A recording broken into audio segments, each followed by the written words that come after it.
Is psychotherapy neutral? Or is it a kind of secular religion? If you're contemplating therapy and you're concerned that the therapist you might end up with will turn out to be the proverbial middle-aged leftist woman intent on indoctrinating you into her ideology, or the religious therapist intent on converting you to his worldview, well then stick around, because we're going to attempt to settle this debate around neutrality and where, if anywhere, that it exists when it comes to psychotherapy. We're going to go through lots of different examples to determine where the neutrality lies, and by the end of it, hopefully, you have a clearer picture. And you'll also have some ways to maybe filter out therapists that are more ideologically inclined if that's not what you want. So let's start. The first thing to distinguish is between voluntary and involuntary therapy. Now, what is involuntary therapy?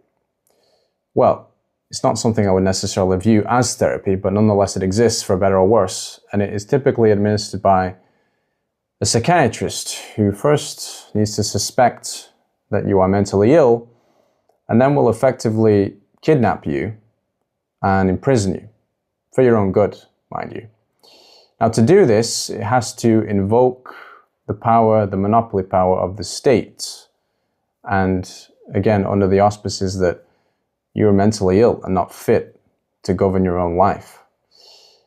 And the justification for this is to be found in the DSM, which I've talked about before, a document that arguably is less of a scientific document and far more reflective of politics and particular values that inform those politics. I mentioned before that previously homosexuality was a mental illness listed in the DSM, and then it was abruptly taken out. Why was that? Was it due to some scientific revelation, or did the politics change? Well, if you talk to someone like Thomas Szasz, he will nudge you towards the latter explanation. Regardless, to look upon an involuntary form of, quote, treatment as neutral seems preposterous. And so I think we can dispense with this version of therapy and put aside any questions of it being neutral. It's anything but. So let's move on to the voluntary version, wherein a therapist or psychologist is offering his services, and you as a prospective client are free to evaluate different options and then decide if you want to purchase said services. So to talk about this version of therapy, we're going to reference a recent article published by psychologist Jonathan Shedler on his Substack entitled "Psychotherapy is Not Moral Education."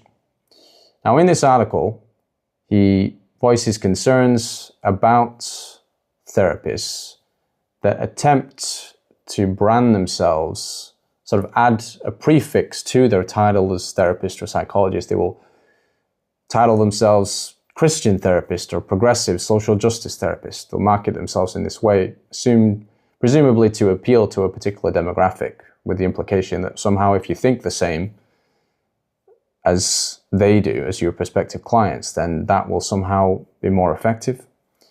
And that's obviously debatable. But to return to this phenomenon, Shedler in the article would argue that to do that is a kind of bastardization of the process, and that you're, by imposing and layering on top of the therapy process this moral framework, this moral layer, you've made impure, you've manipulated the process and changed it into something else, which Shedler argues is not what therapy is. It's not about moral instruction. If you want that, you can get it elsewhere, but that's not what therapy is. So that seems like a pretty reasonable argument too, as to an example of where the neutrality is not to be found. If a therapist is explicitly marketing themselves with this moral bent, then it's safe to assume that that in some way is going to inform how they operate and leave less room open for this neutral space for you to think for yourself and not be influenced by their morality. Okay, so the involuntary stuff, that's out the window. And then this branding of therapy in this way also, we can dispense with that. Now also in the article though, Shedler does hint at how he sees therapy to be, that the purpose of therapy to him is that it is designed to facilitate greater understanding in order to achieve greater psychological freedom for the individual. Now, if that's all it is, well, is that neutral? Is freedom neutral? Might seem like a strange question if you've grown up in the West and where we sort of take for granted that freedom is a good thing, it's to be protected and to be enjoyed. But is that the case everywhere? If you look at different cultures that are of a more collectivist bent, they might argue or they might tell you that freedom is kind of overrated and that all this individualism creates problems, and we don't like that. We'd rather think about groups, collectives. You know, if I were to tell you the general public are morons and they need to be ruled by a benevolent dictator, freedom's overrated, is that wrong? You might be morally repulsed by that idea, but nonetheless it's a value, just as freedom is a value. So why are we prioritizing freedom in therapy and not some other principle? Again, this appears to be a non-neutral position. And if you have experience working with people from collectivist backgrounds, you'll be faced with this quandary where they have been raised in an environment where a lot of your actions, if not all of your actions and behavior, is governed and informed by how it will affect the group, whether that's your family, your friend group, your community, or even your country or nation. So if you then invite that kind of person into therapy, which is, again, designed to focus and prioritize the individual and their thoughts and opinions and beliefs, and fostering their greater freedom for themselves, you're potentially putting them in this kind of tricky situation where even if you're not explicitly intending to sort of sway them toward this more individualistic way of thinking or living, nonetheless, arguably implicit in the process is just an assumption that individual thinking and freedom, autonomy, is to be valued and prioritized. So again, we're maybe left without evidence that this is a neutral process, and that if you choose to do therapy, you're kind of signing up for or assuming that this individual way of thinking or being is preferable. So that's just something to be aware of. If that's an issue for you, then therapy may not be the process for you. All right, let's move on to something else. Totally different. Imagine a client comes to you, a man, and says this: "Look, doc, I've been miserable the last few months. I just feel really bad on certain days. And I think I've narrowed it down to it being the mornings after nights where I've had a big fight with my wife. And she's, been yapping, mouthing off, being unruly, disobedient. So I have to show her my hand. I bounce her off the walls a few times. She quiets down. I go to bed. Then I wake up though and I feel miserable. I don't get it. She deserved it. I mean, I was right to assert my authority. She should keep her mouth shut. But I just keep feeling down. It ruins my whole day. So can you give me something or tell me something to just snap me out of this? It's just huge inconvenience." If I was to hear that, should I be neutral?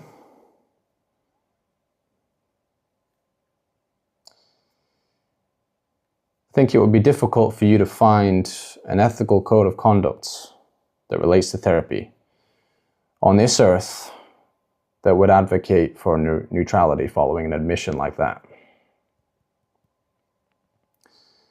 So this leads us to another challenge, which is that even if, as an individual therapist, we want to have this purist mentality when it comes to neutrality, there are external forces that are potentially going to obligate us to have an opinion when it comes to perceptions of harm, whether it relates to another person outside the therapy room, or whether it relates to the person in the therapy room, if they're to express intent to harm themselves.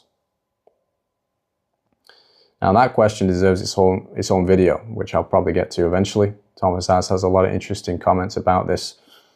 But in short, if we value freedom, and someone that owns their own body desires to use it in a way that you disagree with, i.e.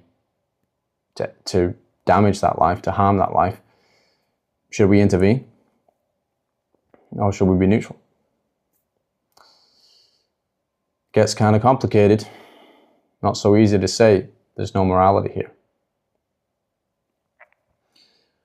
All right. So it seems like I'm just listing examples, evidence of therapy not being neutral. So where is the neutrality, if anywhere? Well, to return to Shedler's article, the subtitle of his article is "A Psychotherapist Does Not Know How You Should Live Your Life." So this is arguably where the neutrality is to be found if the therapist is inclined to adhere to this principle. Because ideally, we don't know how you should live your life. Should you become a monk or sail around the earth, become a vagabond, a beggar, a busker, an athlete, or settle down and have 10 children? We can't make that determination for you without an appeal to some ethical framework or set of values. So really we're left with thinking in terms of if-then clauses. And to do that, we first need to receive a complaint from you. For example, I want to get married, but every relationship I've been in has ended in disaster, and they break up with me. I don't understand why. I just want to get married. Okay, so now we have an if. If we want to get married, then perhaps there are better and worse ways of going about it. So we have a starting point, an anchor point there that gives us somewhere to go.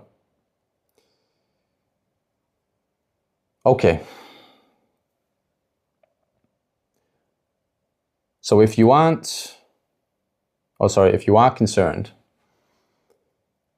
about choosing a therapist that is neutral, if that's what you want, and you're concerned that a therapist may have these ulterior motives in terms of their own philosophy or ideology that they may inject into the process without your knowledge, then by all means, this is something to clarify upfront with them, whether you're in the early communication phase or in the initial consultation, first session, whatever it may be. You're free to ask them, do you have particular religious or political beliefs, and do you believe those should inform your therapeutic work? They should influence it, or do you believe that they should be separate, kept personal to you, and not enter into our work together? Based on the answer they give you, that will help you potentially decide who is going to be the right fit for you. And again, I presume that the reason that certain therapists are inclined to brand themselves in this way, whether it's Christian therapist or progressive therapist, whatever it may be, is that somehow the implication is that, well, if we think the same, then somehow we're going to be a better fit. But that's debatable, because ideally, a therapist should be capable of helping someone that has completely different beliefs to them. If they adhere to this neutrality principle, not presuming that they know how you should live, not injecting their own politics or philosophy or theology into the work, that even if you hold very different politics, very different beliefs, based on their training, they should still be able to help you.